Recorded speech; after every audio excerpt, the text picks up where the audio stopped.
the battle shape up? How will you win? Let's get started! Welcome to the world of Street Fighter 4! Hey guys, this is T-Bird. I'm bringing you part 8 of my tutorial series for beginners, and today's topic is training mode and execution. I'm going to show you the different training mode options in details, and then I'll give you some advice how you can improve your execution and how you should use the training mode. Unfortunately, it was not possible to switch my game version to English, but I think it's easy to understand since the German menu uses many English words.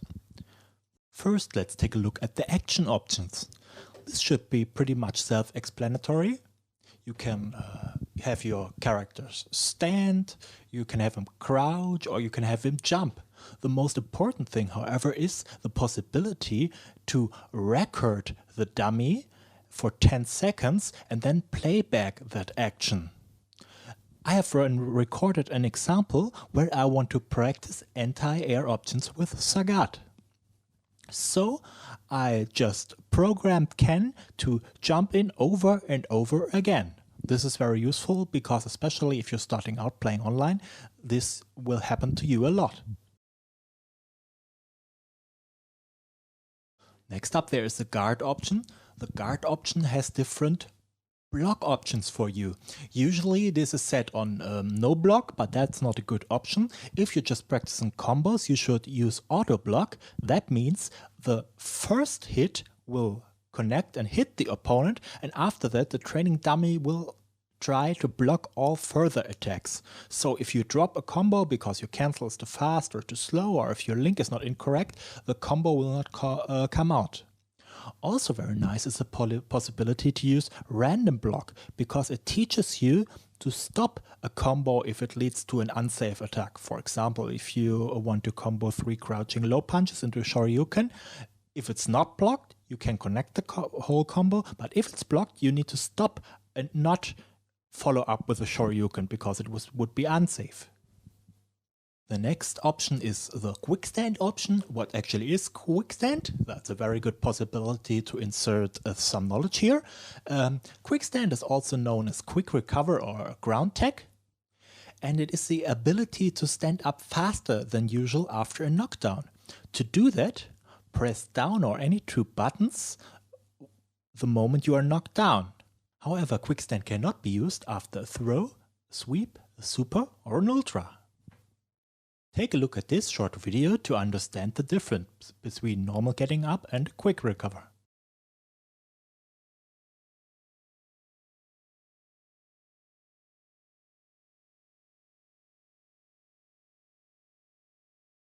Next up is counter hit. You can set the training mode to always get the counter hit animation of a move. Usually a counter hit animation is better since it deals about 25% more damage and gives you a frame advantage. I guess I have to talk about frame advantages in a later tutorial. As I said, sometimes the animation changes. I've recorded an example with Sagat and his Tiger Uppercut. Once the normal version and once the counter hit version. So for certain moves it is important to be able to execute both versions reliably.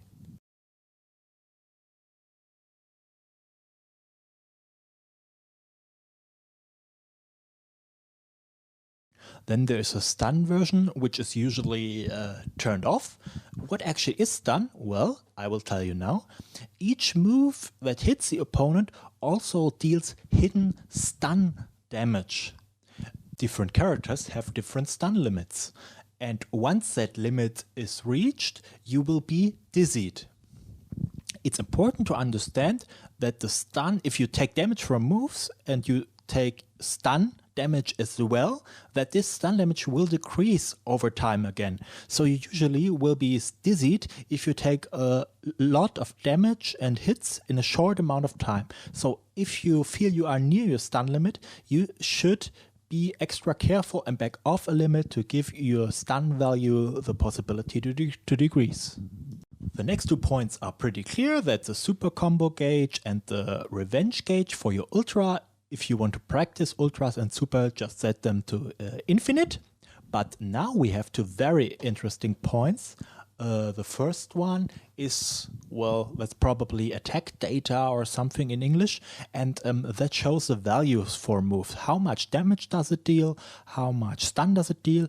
And also you can see the total for a certain combo. That's very good if you want to know which combo deals more damage. So you can just turn it on and always have all the information you need.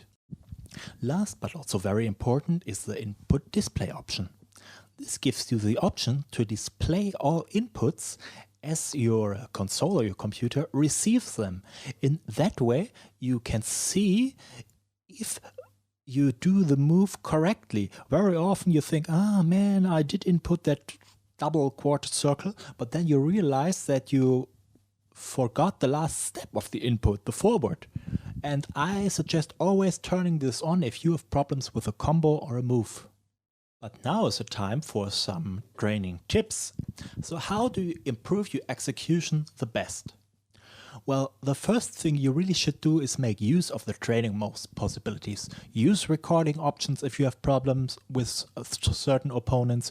Use the input display and take a look at the damage your moves do. Secondly, if you're just starting out, make sure your motion is fluid and not jerked. Sometimes it can be necessary to do it slow and first and then speed up over time. Because if you do it incorrectly in the first place and too fast, you will never have good execution for that particular move.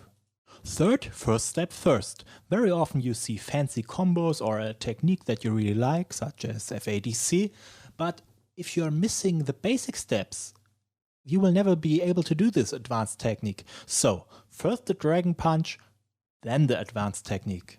Something that is very clear to advanced players, but not so much to beginners. You must be able to do your combos and moves for both sides. Actually, it's rather funny if you're starting out with your friends and before the battle even starts, there is some argument who may play on the left side because you can do certain moves only from the left side. Well, that's not possible. You need to practice both sides, left and right. The same amount of time until both sides are absolutely reliable. If you practice certain moves, I suggest an X in a row system. That works as follows. You do a move for a certain amount of time, for example 20 repetitions of a Dragon Punch. If you miss a Dragon Punch or whiff it or it doesn't come out, you start over at 1. Because that's the only way to guarantee that the move will come out under the pressure of a real battle. You can start with lower numbers, for example 10 Dragon Punches in a row, and then you increase it to 20, and then you increase it to 30, and in the end you can increase it to 50. And that's really necessary. Another important point, don't mash. Just do the motion once, correctly, and press the button once. If you have practiced correctly, the move will come out. If not, it's a sign you need to head back to the training area. Also understand that it is beneficial to break down combos into their single part. You need to identify the part in a longer combo where you have problems. It doesn't make sense to practice the combo from the beginning over and over again if there's just one link or one cancel. That is a real problem for you. Now the last advice, how often should you practice? You should practice in regular intervals. I would say 30 minutes practice each day is very good if you're just a beginner. That will give you the execution to have fun online and improve from there on. If you have more time to spend, more is always better. It is also important to understand that in the beginning you should spend more time in training mode than actually playing online. Some people just practice for 10 minutes and then they go online and play for 1 or 2 hours. This does not make sense because it doesn't help you to know you should have done this combo or this anti-air here if you cannot actually perform it. Okay guys, time flies when you're having fun. I'm running out of time.